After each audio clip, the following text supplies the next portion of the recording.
Class 12 के सभी बच्चों का बहुत बहुत स्वागत है। मैं आपका केमिस्ट्री टीचर अकबर आलम हूँ। अपने यूट्यूब चैनल पर सभी बच्चों का बहुत बहुत स्वागत करता हूँ।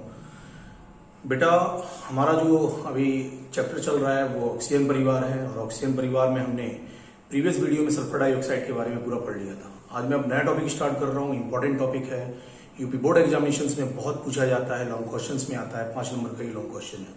तो मैं सभी बच्चों से आशा करूंगा कि आप प्लीज इस वीडियो को जरूर देखें क्योंकि बहुत इंपॉर्टेंट टॉपिक है आपके लिए। तो मैं स्टार्ट कर रहा हूं H2SO4 के बारे में। आज हम H2SO4 की एक औद्योगिक विधि के बारे में भी पढ़ेंगे, H2SO4 के बारे में जानेंगे। तो आइए हम वीडियो को स्टार्ट करते हैं। देखिए बेटा, ये जो H2SO4 होता है, H2SO4 सल्फ्यूरिक अम्ल के बारे में हम आज बात कर रहे हैं। अणुसूत्र इसका होता है H2SO4। अगर इसका संरचना सूत्र बनाने का हम काम करते हैं तो इसकी संरचना सूत्र जो होती है वह इस प्रकार से बनने का काम करता है, जिसमें केंद्रीय परमाणु के रूप में सल्फर उपस्थित होता है। पाए जाने वाले प्रमुख रूप से 2 ऑक्सीजन परमाणु जो होते हैं वो 2 हाइड्रोजन बंध के द्वारा बने रहने का कार्य करते हैं। OH समूह जो होता है वह सिंगल बॉन्ड के द्वारा जुड़ने का क्या करता है, कार्य करता है। आप इस प्रकार से भी स्ट्रक्चर बना सकते हैं और आप इस प्रकार से भी स्ट्रक्चर बनाने का काम कर सकते हैं, जिसमें क्या होगा, ऑक्सीजन के द्वारा सल्फर जो होगा, सल्फर की चूंकि संयोजकता जो होती है वह प्रमुख रूप से 5 होती है, तो सल्फर जो होगा वह प्रमुख रूप से पाए जाने वाली यहाँ पे 6 होती है। तो सल्फर जो होगा वह प्रमुख रूप से पाए जाने वाले एक यहाँ पे पेयर बनाने का काम कर लेगा, एक यहाँ पे और 2 बचे हुए जो इलेक्ट्रॉन होंगे उनको हम प्रमुख रूप से क्या करेंगे, पाए जाने वाले दोनों इलेक्ट्रॉन को पेयर के रूप में, जोड़े के रूप में इस ऑक्सीजन को प्रदान करने का क्या करते हैं, कार्य करते हैं। देखिए, हम खोजकर्ता के बारे में बात करते हैं। सल्फ्यूरिक अम्ल की खोज किसने की थी? तो सल्फ्यूरिक अम्ल का वर्णन सर्वप्रथम गेबर द्वारा 7वीं शताब्दी में लिखे गए लेख के अंतर्गत मिलता है। गेबर एक वैज्ञानिक थे जिन्होंने प्रमुख रूप से 7वीं शताब्दी के अंतर्गत इसके बारे में प्रमुख रूप से लिखने का कार्य किया था। इसके बाद 16वीं सदी में वैलेंटाइन आए। वैलेंटाइन ने हरे कशीस अर्थात फेरस सल्फेट FeSO4 जो होता है FeSO4 के क्रिस्टलों के आश्रय की क्रिया के द्वारा, क्रिस्टलों का इन्होंने आश्रय किया और प्रमुख रूप से H2SO4 को प्राप्त करने का कार्य किया। इसी कारण इसे किससे प्राप्त किया गया, हरे कशीस से प्राप्त करने का कार्य किया गया, फेरस सल्फेट के द्वारा प्राप्त करने का कार्य किया गया। इसलिए इसको हम कशीस के तेल के नाम से भी क्या करते हैं, जानते हैं। याद रखना, एक नंबर का क्वेश्चन पूछा जाता है, हरे कशीस तेल के रूप में या हरे कशीस तेल का के नाम से किस अम्ल को जाना जाता है? तो याद रखिएगा H2SO4 एक ऐसा अम्ल है जिसको हम हरे कशीस तेल के अम्ल के नाम से भी क्या करते हैं, जानते हैं। याद रखिएगा, क्यों जानते हैं? क्योंकि इसको हरे कशीस के पाए जाने वाले क्रिस्टलों के आश्रय के द्वारा इसको हमने प्राप्त करने का क्या किया बेटा, कार्य किया।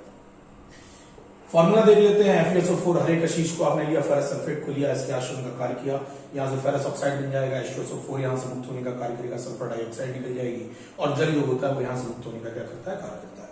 देखिए, नेक्स्ट यहाँ पे आता है एक नोट क्वेश्चन पूछा जाता है, अम्लों का राजा किसे मानते हैं? तो अम्लों का राजा प्रमुख रूप से सल्फ्यूरिक अम्ल को अम्ल के राजा के नाम से क्या किया जाता है, जाना जाता है। चलिए हम आगे आते हैं, आगे देखते हैं वीडियो के बारे में।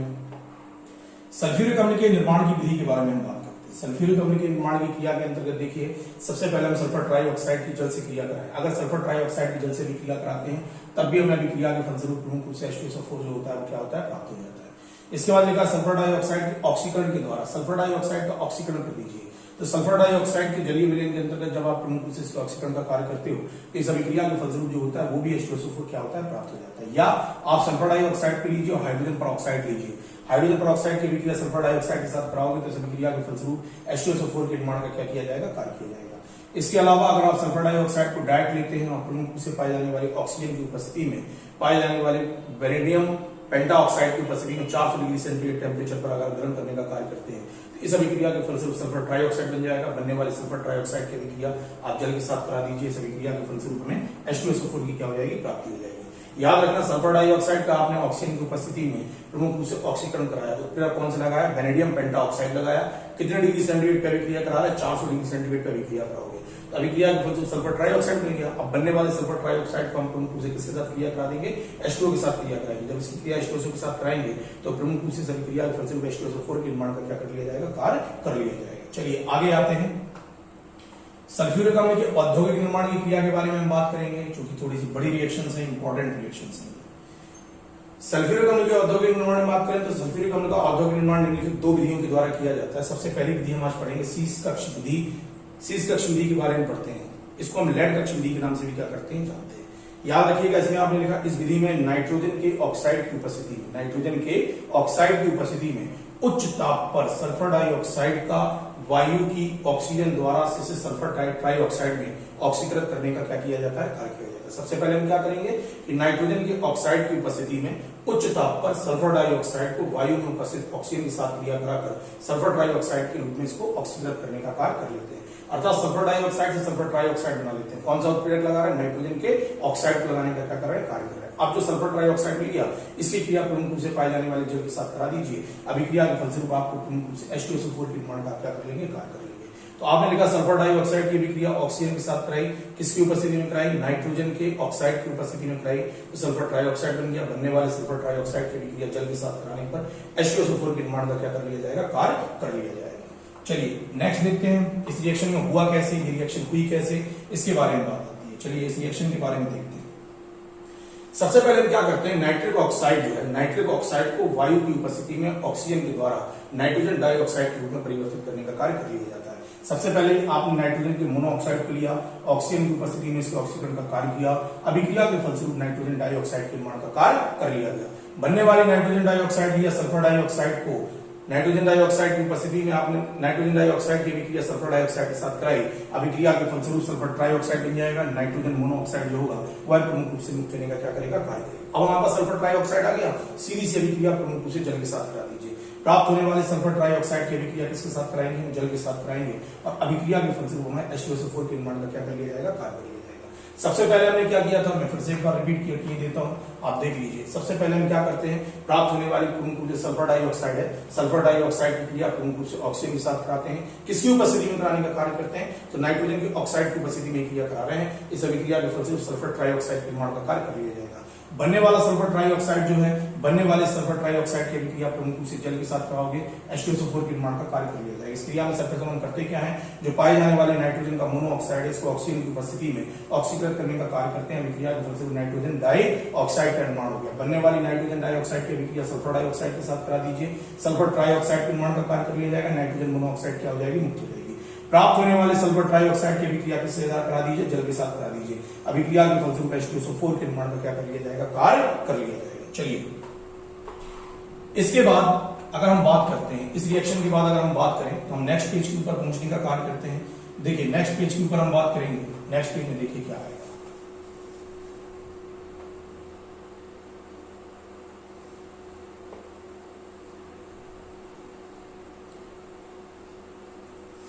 अब हम बात करेंगे यहाँ पे निर्माण की विधि के बारे में कि इसके निर्माण का कार्य से किस प्रकार से किया गया। तो आप देखिए कैसे करते हैं, लेड कक्ष विधि या शीश कक्ष विधि जो होती है, इसके अंतर्गत कैसे किस क्रिया को किया जाता है।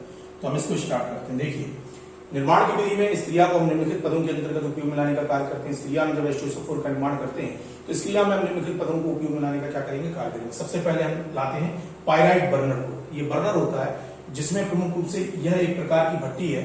इन भट्टियों में गंधक या आयरन पायराइट को वायु में जलाकर सल्फर डाइऑक्साइड के निर्माण का कार्य किया जाता है। आयरन पायराइट ले लीजिए आप, इसको प्रमुख रूप से ऑक्सीजन की उपस्थिति में जलाने का कार्य करिए। अभिक्रिया के फलस्वरूप सल्फर डाइऑक्साइड के निर्माण का क्या कर लिया जाएगा? कार्य कर लिया जाएगा। या डायरेक्ट आप प्रमुख रूप से गंधक ले लीजिए, सल्फर ले लीजिए, अभिक्रिया पाई जाने वाली ऑक्सीजन के साथ करा दीजिए। सल्फर डाइऑक्साइड के निर्माण का हम यहाँ पे क्या कर लेंगे? कार्य कर लेंगे। अब हमारे पास सल्फर डाइऑक्साइड बन गई। बनने वाले सल्फर डाइऑक्साइड को हम धूल कक्ष के अंतर्गत प्रमुख रूप से प्रवेश कराने का क्या करते हैं? कार्य करते हैं।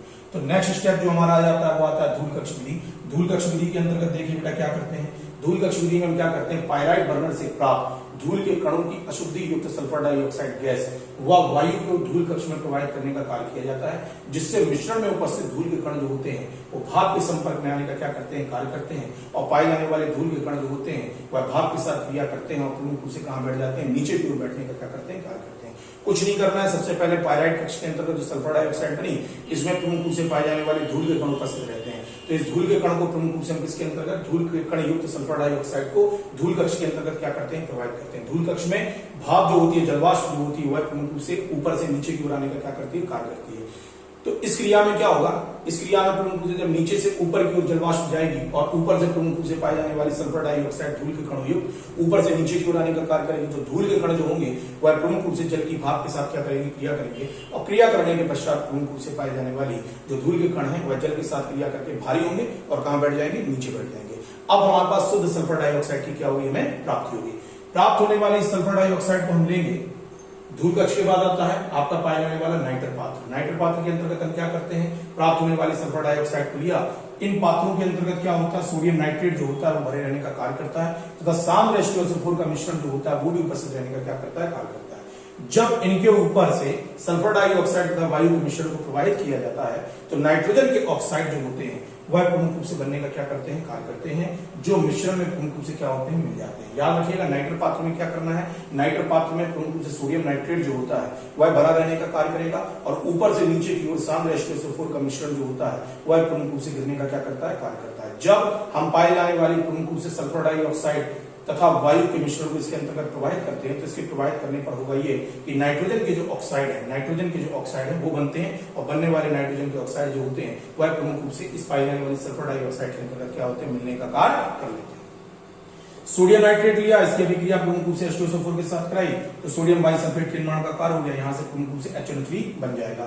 बनने वाले प्रमुख रूप से HNO3 को लिया, HNO3 जो होगा वह प्रमुख रूप से विघटित होगा, नाइट्रोजन डाइऑक्साइड बनेगा, ऑक्सीजन निकलेगी और प्रमुख रूप से जल के निर्माण का क्या कर लिया जाएगा, कार्य कर लिया जाएगा। अब इसमें देखिएगा आधुनिक संयंत्र के अंतर्गत अगर हम बात करें तो आधुनिक संयंत्र में क्या होता है, जो आधुनिक विधि है जो अभी लेटेस्ट में चल रही है आपके पाए जाने वाले H2SO4 के निर्माण में, तो आधुनिक विधि के अंतर्गत होता क्या है कि वायु में उपस्थित जो प्रमुख रूप से प्लेटिनम है, अमोनिया लिया, अमोनिया की अभिक्रिया प्रमुख रूप से ऑक्सीजन के साथ कराई, किस उत्प्रेरक की उपस्थिति में, प्लेटिनम उत्प्रेरक की उपस्थिति में, कितने डिग्री सेंटीग्रेड टेम्परेचर पे, 800 डिग्री सेंटीग्रेड टेम्परेचर पे। जब अभिक्रिया कराओगे तो अभिक्रिया के फलस्वरूप नाइट्रोजन मोनोऑक्साइड निकलेगी और जल मुक्त हो जाएगा। बनने वाली नाइट्रोजन मोनोऑक्साइड का प्रमुख रूप से आपने क्या किया, ऑक्सीजन की उपस्थिति में ऑक्सीकरण कर दिया, तो यहाँ से नाइट्रोजन डाइऑक्साइड बन जाएगा। नाइट्रोजन डाइऑक्साइड जो बन गया वह प्रमुख रूप से सल्फर डाइऑक्साइड और वायु के मिश्रण के साथ प्रमुख रूप से जुड़ने का क्या करेगा, कार्य करेगा। अब इस मिश्रण को आप उठाइए और इस मिश्रण को प्रमुख रूप से आगे की तरफ ले जाएंगे, जिसको हम कहते हैं प्रमुख रूप से पाए जाने वाला ग्लोबल टावर। ग्लोबल टावर में क्या होता है, यह अम्लरोधक ईंटों से बना हुआ टावर होता है जिसमें फ्लिंट के पत्थर के टुकड़े जो होते हैं भरे रहने का क्या करते हैं, कार्य करते हैं। फ्लिंट के पत्थर इसके अंतर्गत भरे रहने का क्या करेंगे, कार्य करेंगे। इसके ऊपर दो टंकियां जो होती है लगे रहने का कार्य करती हैं। एक टंकी में गैल्यूसेट टावर से पाए जाने वाला नाइट्रोसो सल्फ्यूरिक अम्ल जो है, जो प्रमुख रूप से क्षय उत्पाद के रूप में बनता है या मध्य उत्पाद के रूप में बनने का कार्य करता है, नाइट्रोसो सल्फ्यूरिक अम्ल तथा दूसरे से शीर्ष कक्ष से प्राप्त होने वाला H2SO4 जो होता है वह प्रमुख रूप से टपकने का क्या करता है, कार्य करता है। नीचे से सल्फर डाइऑक्साइड जा रही, वायु और नाइट्रोजन के ऑक्साइड का मिश्रण जो होता है धीरे धीरे ऊपर की ओर जाने में क्या करता है, कार्य करता है।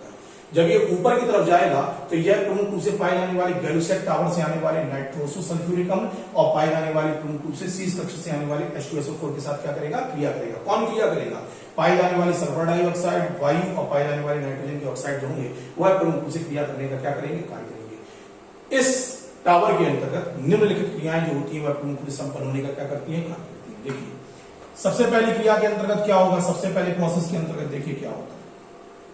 सबसे पहले प्रोसेस के अंतर्गत ये होता है, सबसे पहले गैसीय मिश्रण का जो ताप है वो 50 से 80 डिग्री सेंटीग्रेड तक प्रमुख रूप से क्या होता है, गिर जाता है। दूसरे में क्या होता है, सल्फर डाइऑक्साइड की कुछ मात्रा नाइट्रोजन डाइऑक्साइड व भाप से अभिक्रिया करके H2SO4 के निर्माण का क्या कर लेती है, कार्य कर लेती है। सल्फर डाइऑक्साइड, नाइट्रोजन डाइऑक्साइड और जल जब आपस में क्रिया करेगा तो इस क्रिया के फलस्वरूप H2SO4 के निर्माण का क्या कर लिया जाता है, कार्य कर लिया जाता है। थर्ड चरण में क्या होगा, इस शीर्ष कक्ष से आने वाले तनु अम्ल गर्म गैसों के संपर्क में आकर सांद्र हो जाता है, मतलब और ज्यादा प्रमुख रूप से प्योर होने का क्या करता है, कार्य करता है। जो भी तनु अम्ल आ रहा है H2SO4 के रूप में वह प्रमुख रूप से क्या होता है, और सांद्र हो जाता है। चौथे चरण में आता है गैल्यूसेट टावर में आने वाला नाइट्रोसो सल्फ्यूरिक अम्ल जो है वह सांद्र सल्फ्यूरिक अम्ल के रूप में परिवर्तित होने का क्या करेगा, कार्य करेगा। पाए जाने वाले नाइट्रोसो सल्फ्यूरिक अम्ल का फॉर्मूला होता है NO×HSO4। ये नाइट्रोसो सल्फ्यूरिक अम्ल है। जब इसकी अभिक्रिया प्रमुख रूप से आप जल के साथ कराओगे तो अभिक्रिया के फलस्वरूप प्रमुख रूप से किसकी प्राप्ति होगी, H2SO4 की प्राप्ति होगी। नाइट्रोजन मोनोऑक्साइड जो होगा मुक्त होने का कार्य करेगा और नाइट्रोजन डाइऑक्साइड जो होती है वह प्रमुख रूप से मुक्त होने का क्या करती है, कार्य करती है। अब इसके बाद नेक्स्ट चरण आता है वहां पाए जाने वाली शीर्ष कक्ष विधि, इंपॉर्टेंट मेथड शीर्ष कक्ष विधि। शीर्ष कक्ष विधि इसको क्यों कहते हैं, इसलिए कहते हैं क्योंकि इसमें शीशे के बने हुए पाए जाने वाले प्रमुख रूप से चैम्बर्स जो होते हैं वो उपस्थित रहने का क्या करते हैं, कार्य करते हैं। तो आपने लिखा है इसमें ये कक्ष लेड के बने होते हैं। ग्लोबल टावर से गैसीय मिश्रण इन कक्षों में लाई जाती है और ऊपर से जलवाष्प को छोड़ा जाता है, जो गैसीय मिश्रण के साथ क्रिया करके H2SO4 के निर्माण का क्या करते हैं, कार्य करते हैं। इस प्रकार प्राप्त अम्ल को कक्ष अम्ल के नाम से क्या किया जाता है, जाना जाता है। याद रखना कक्ष अम्ल किसे कहते हैं, तो भैया गैल्यूसेट टावर से प्राप्त होने वाला ग्लोबल टावर से प्राप्त होने वाला जो गैसीय मिश्रण होता है इसको इस कक्ष में लाया जाता है और ऊपर से जलवाष्प को से छोड़ने का कार्य किया जाता है।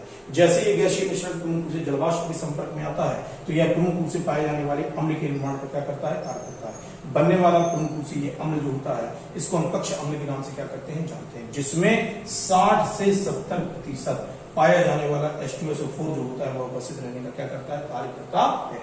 रिएक्शन देख लो, सल्फर डाइऑक्साइड मिश्रण में है, ऑक्सीजन मिश्रण में है, नाइट्रोजन के ऑक्साइड जो है वो भी मिश्रण में है, और यहाँ पे जल की जो जलवाष्प है ये ऊपर से प्रवाहित हो रही है। तो जल की जलवाष्प प्रमुख रूप से सल्फर डाइऑक्साइड, पाई जाने वाली ऑक्सीजन और पाई जाने वाली नाइट्रोजन मोनोऑक्साइड के साथ क्या करती है, क्रिया करती है। तो क्रिया करने के फलस्वरूप प्रमुख रूप से H2SO4 के निर्माण का क्या कर लिया जाता है, कार्य कर लिया जाता है, और नाइट्रोजन के मोनोऑक्साइड जो होते हैं वह प्रमुख रूप से मुक्त होने का क्या करते हैं, कार्य करते हैं। इस क्रिया में प्राप्त होने वाला H2SO4 60 से 70% मात्रा में क्या होता है, प्राप्त होता है। प्राप्त होने वाला ये जो अम्ल होता है इसी को हम प्रमुख रूप से पाए जाने वाले शीर्ष कक्ष अम्ल के नाम से क्या करते हैं, बेटा, जानते हैं। चलिए आगे की तरफ चलते हैं, थोड़ा सा और देखते हैं टॉपिकों के बारे में।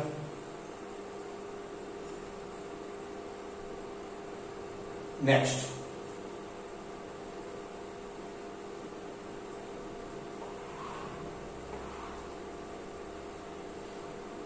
लास्ट चरण जो इसका आता है वो आता है गैलुसैक टावर। गैलुसैक टावर में क्या करते हैं, शीर्ष कक्ष से निकलने वाली जो गैसों में नाइट्रोजन की ऑक्साइड होते हैं, इन गैसों को गैलुसैक टावर में नीचे से ऊपर की ओर भेजने का कार्य किया जाता है। इस टावर में कोक जो होता है वह भरे रहने का कार्य करता है।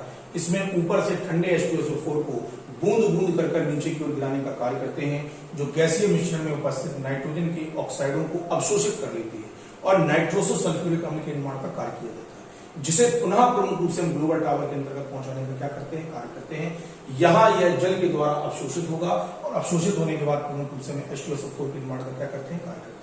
देखो हमने नाइट्रोसो सल्फ्यूरिक अम्ल बनाया है ना, तो इस पाई जाने वाली गैलुसैक टावर से प्राप्त होने वाली जो आपका प्रमुख रूप से नाइट्रोसो सल्फ्यूरिक अम्ल है उसको हम प्रमुख रूप से पाई जाने वाली ग्लोबल टावर के अंतर्गत प्रोवाइड करने का क्या करेंगे, कार्य करेंगे। जब ये आ जाएगा तो नाइट्रोसो सल्फ्यूरिक अम्ल जो है वह जल के साथ क्या करेगा, क्रिया करेगा। जब ये जल के साथ क्रिया कर लेगा ना बेटा, तो जल के साथ क्रिया करने के पश्चात प्रमुख रूप से पाई जाने वाली नाइट्रोसो सल्फ्यूरिक अम्ल जब जल के साथ क्रिया करता है, इस क्रिया के फलस्वरूप प्रमुख रूप से पाई जाने वाली H2SO4 के निर्माण का क्या कर लिया जाता है, कार्य कर लिया जाता है। कितने प्रतिशत पाए जाने वाले 60 से 70% तक प्रमुख रूप से पाए जाने वाला H2SO4 जो होता है वह प्रमुख रूप से बनने का बेटा क्या करता है, कार्य करता है। इसको हमें विशेष तौर पे याद रखना है। इसके बाद देखो यह है प्रमुख रूप से पाए जाने वाला हमारा डायग्राम। इस डायग्राम के द्वारा भी हम कुछ समझ लेते हैं, थोड़ा बहुत देख लीजिए। सबसे पहले इस डायग्राम के अंतर्गत हम करते क्या है, ये हमारा पूरा डायग्राम।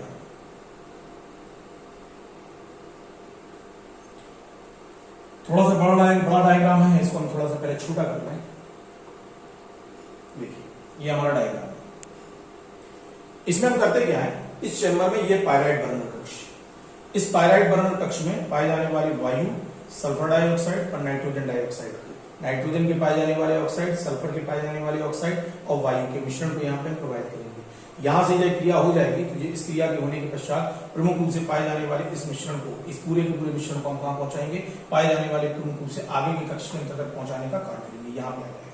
तो जब ये यहाँ से प्रमुख रूप से निकल के इस जगह पर आएगा तो इसमें पत्थर के टुकड़े जो होते हैं उपस्थित रहने का कार्य करते हैं। यहाँ से मिश्रण नीचे से जा रहा और नीचे से जाने के बाद यहाँ से गैलुसैक टावर के द्वारा जो प्रमुख रूप से बनने वाला नाइट्रोसो सल्फ्यूरिक अम्ल है, यह प्रमुख रूप से आने का क्या करता है, कार्य करता है। ऊपर से नाइट्रोसो सल्फ्यूरिक अम्ल गिर रहा तो यहाँ से लेड कक्ष के द्वारा प्रमुख रूप से प्राप्त होने वाला ये जो पाए जाने वाले लेड कक्ष से प्राप्त होने वाला H2SO4 है, ये ऊपर की तरफ से गिरने का कार्य करता है।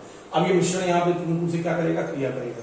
क्रिया करने के बाद प्रमुख रूप से यहाँ से निकलेगा, निकलने के बाद आ जाएगा प्रमुख रूप से पाए जाने वाले हमारे लेड कक्ष के अंतर्गत। लेड कक्ष में जब ये प्रमुख रूप से मिश्रण आता है तो लेड कक्ष में आने वाले मिश्रण के ऊपर हम प्रमुख रूप से जलवाष्प को प्रोवाइड करने का क्या करते हैं, कार्य करते हैं। जब जलवाष्प को यहाँ से प्रोवाइड किया जाएगा तो नाइट्रोसो सल्फ्यूरिक अम्ल जो है वह प्रमुख रूप से पाए जाने वाले जलवाष्प के साथ क्रिया करेगा और क्रिया करने के बाद प्रमुख रूप से H2SO4 के निर्माण का क्या कर देगा, कार्य कर देगा। इस प्रकार से यह क्रिया जो होगी वह प्रमुख रूप से लगातार चलती रहती है। तो यहाँ से प्रमुख रूप से ठंडा करके भी हम शीतलक के द्वारा प्रमुख रूप से 78% H2SO4 जो होता है उसको हम गैलुसैक टावर के अंतर्गत पहुंचाने का क्या करते रहते हैं, कार्य करते रहते हैं।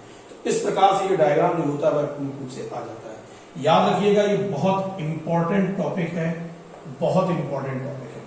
इसके ऊपर विशेष तौर पर हमें याद रखना, very very most important topic है। इसको बिल्कुल रट्टा मार लेना है, एकदम बिल्कुल ऐसे याद कर लेना है कि आप सोते हुए में भी आसानी से लिख लो, क्योंकि ये 5 नंबर का क्वेश्चन है, 100% आने वाला लॉन्ग क्वेश्चन। मैं तुम्हें आपसे आशा करूंगा कि बेटा इस वीडियो को बहुत अच्छे तरीके से देखना है, मेहनत करके इसके ऊपर पूरा इसको याद करना है। बहुत इंपॉर्टेंट टॉपिक है, आपके लिए बहुत सहूलियत देगा, 5 नंबर का आपका 100% डन आने वाला टॉपिक है। तो प्लीज इस टॉपिक को बहुत अच्छे से याद कीजिएगा, और यदि कोई डाउट्स होते हैं तो प्लीज आप मुझसे डाउट डिस्कस कर लीजिए, मैं आपके लिए डाउट क्लियर कर दूंगा। मैं आशा करता हूं कि सभी बच्चों ने मेरे चैनल को सब्सक्राइब कर लिया होगा। जिन बच्चों ने अभी तक चैनल को सब्सक्राइब नहीं किया है, प्लीज उस चैनल को सब्सक्राइब कर लीजिए, ताकि आपको नए वीडियोस मिल सके और आप आगे भी पढ़ने का कार्य कर सकें। इसी आशा के साथ मैं पुनः आपके सामने उपस्थित हूँ। तब तक के लिए धन्यवाद, बहुत बहुत आभार आपका।